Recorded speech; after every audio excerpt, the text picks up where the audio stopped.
Sebab itu kita kena berpaut kepada jati. Jalur 3. Setiausaha Agung jalur 3. Saya Presiden jalur 3 Malaysia Jati. Tak ada tempat lagi nak berpaut. Mana nak berpaut? Nak berpaut pada parti-parti politik, melihat Islam dari sudut politik. Pasal PAS melihat Islam dari sudut politik lah. PAS dikatakan tadi, senyap sesenyap-senyapnya, layu selayu-layunya, beku sebeku-bekunya. Pasal tak mau kalau saya komen nanti orang Cina takut. Kalau saya komen nanti orang India lari daripada saya. Kalau saya komen nanti orang bukan Islam tak mengundi kita. Macam mana dia nak jawab di depan Allah? Kenapa kapal Sing hina Islam?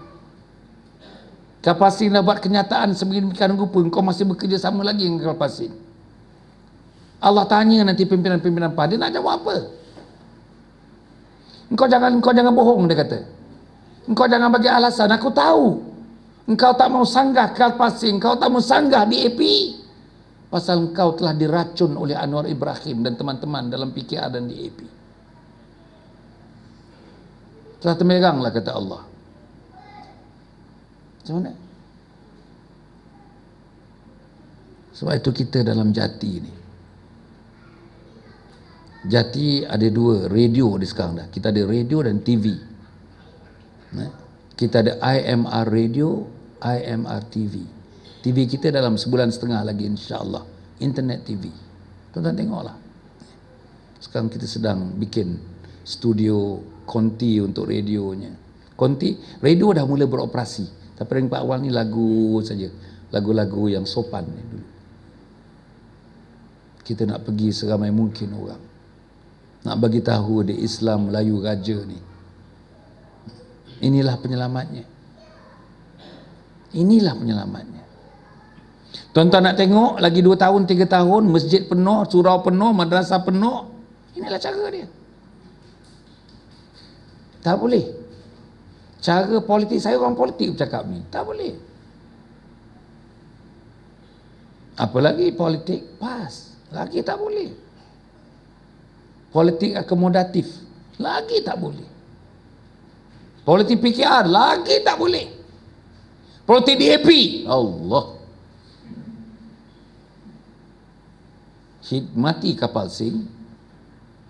Ada anak dia, 2-3 orang anak dia, lawyer semua, hebat-hebat. Hebat-hebat. Saya rasa lebih hebat daripada kapal Sing kejahatan-kejahatannya nanti. Mati Lim Kit Siang, ada Lim Guan Eng.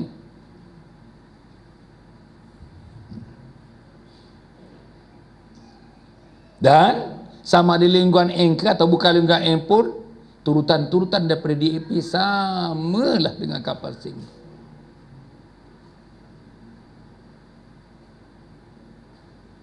Sebab itu tuan-tuan kena tengok, semak balik. Pada saya, kita kena balik kepada asas. Kenapa kapal Sing boleh mengangkat tocang sebegitu rupa? Pasal orang Islam berpecah. Orang Islam rata-ratanya berpecah 3 dari segi politik. Sebahagian ke PKR, sebahagian ke UMNO, sebahagian ke PAS. Makin berpecah orang Islam, makin lantang kapal Sing. Tuan-tuan tengoklah. Makin berpecah orang Islam, makin lantang Lim Guan Eng. Tegurlah apapun tentang Pulau Pinang. Dah betul-betul jadi negeri Cina seperti Singapura. Tak ada ruang dah Melayu. 100% Lim Guan Eng akan terus mempertahankan Pulau Pinang. Menang dia. Saya bukan iri hati tentang itu. Tapi saya rasa sedih hati dengan keadaan orang Melayu dalam Pulau Pinang dan di luar Pulau Pinang. Termasuk kita di Mero ni lah. Apa lagi reason saudara nak membantu PAS lagi di Mero ni, nak membantu DAP, nak membantu PKR, nak undi pakatan lagi? Apa lagi reason dia? Saya tak nampak. Saya tak nampak undi Pakatan Rakyat boleh menyelesaikan masalah agama kita dalam keluarga. Suami yang tak jaga sembahyang, isteri yang tak jaga sembahyang, anak perempuan yang tak sembahyang, anak laki-laki yang tak sembahyang, rumah tangga yang huru-hara. Rumah tangga huru-hara, tuan-tuan. Orang PAS pun huru-hara rumah tangga sebagainya. Macam mana? Dan kita tak cari. Kalau ikut Karpasing, lagi huru-hara. Rumah tangga huru-hara, negeri huru-hara, negara huru-hara.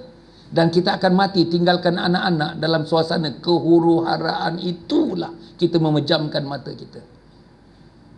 Lillahi ta'ala, tuan-tuan akan tengok ni. Tuan-tuan ingat, kalau tuan-tuan dan perempuan pejamkan mata nanti, anak kita akan ditinggalkan dalam keadaan damai. Harta yang tuan-tuan ada akan tinggalkan kepada anak-anak dengan penuh kedamaian. Rumah yang seperti istana ni tuan-tuan tinggalkan anak akan penuh kedamaian. Besar betul rumah ni saya tengok. Satu hari berapa kilometer jalan dalam rumah ni.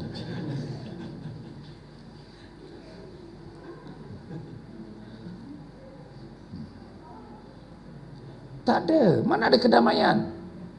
Selagi dia tak damai dengan Allah, kan? Selagi dia tak damai dengan Allah, pasti dia tidak didamaikan oleh Allah dalam kehidupan di dunia.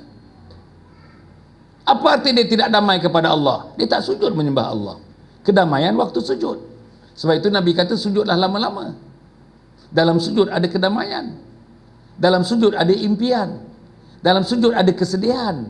Dalam sujud mengalir air mata. Dalam sujud ada taubat. Maka sebab itu tuan-tuan, ya,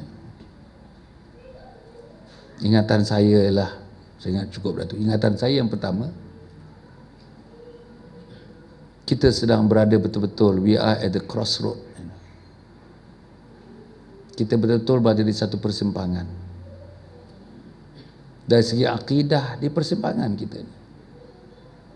Jadi manusia yang berakidah, manusia yang tanpa akidah. Yang saya nampak tak ada akidah. Kita dalam Jati, insyaAllah kita upgrade unit selamatkan akidah. Dah jadi nanti insyaAllah yayasan murni akidah.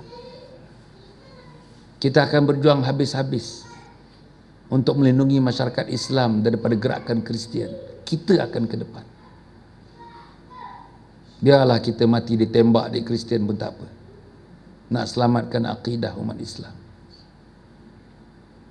Teruk tuan-tuan, ribu-ribu orang Melayu macam saya ni masuk Kristian. Ribu-ribu. Bukan daripada mulut saya. Daripada mulut orang Kristian yang kita rekodkan, kita rakamkan, videokan. Ribu-ribu. Hari-hari. Di Indonesia setiap 15 minit satu orang Islam masuk Kristian. Setiap 15 minit di Indonesia. Apa masalah di Malaysia? Anak kita lah kesiannya.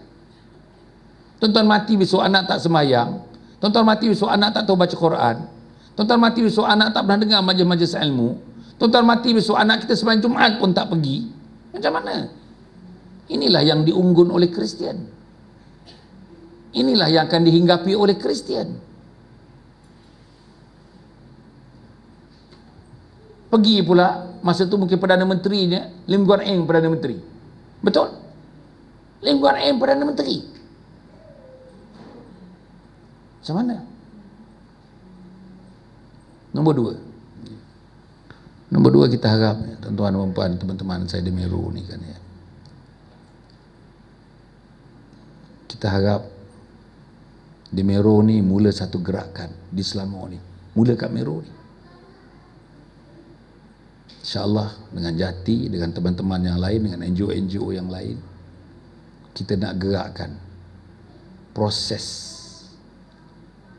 memantapkan akidah ni. Dan proses memantapkan akidah ni kalau berada dengan DAP, ada dengan PKR, ada dengan parasit-parasit, termasuk Dr. Rani ni, tak boleh buat. Bagi Dr. Rani akidah tak penting, betul tak?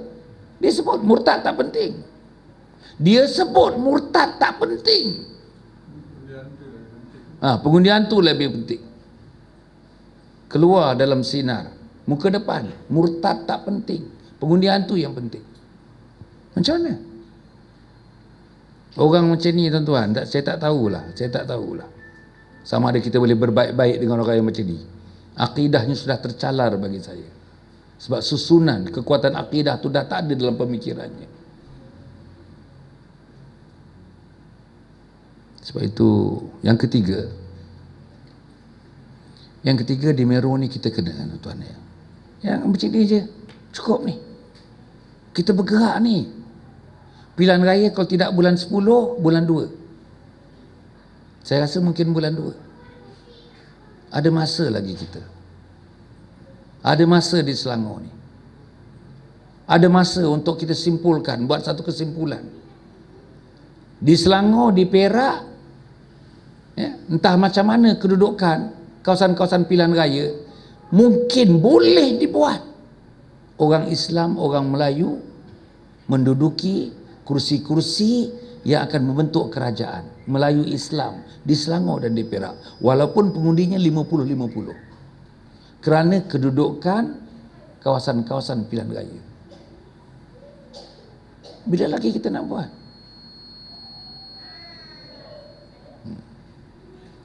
Dan saya pro perpaduan. Saya terang-terang cakap, nombor 4, pro perpaduan.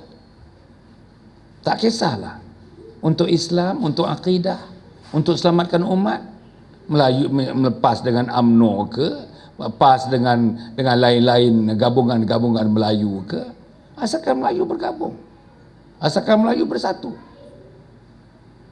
Kalau Melayu bersatu betul-betul atas nama kesatuan, persatuan, tak berani kapal Sing nak buat kenyataan seperti itu.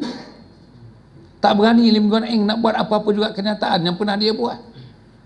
Tak berani Lim Kit Siang nak menidakkan Islam. Tak berani kita punya golongan-golongan parasit dalam PAS ni berdiam diri macam mereka berdiam diri sekarang. Tengok daripada depan, tengok daripada jauh, daripada belakang. Apa yang berlaku sekarang ini.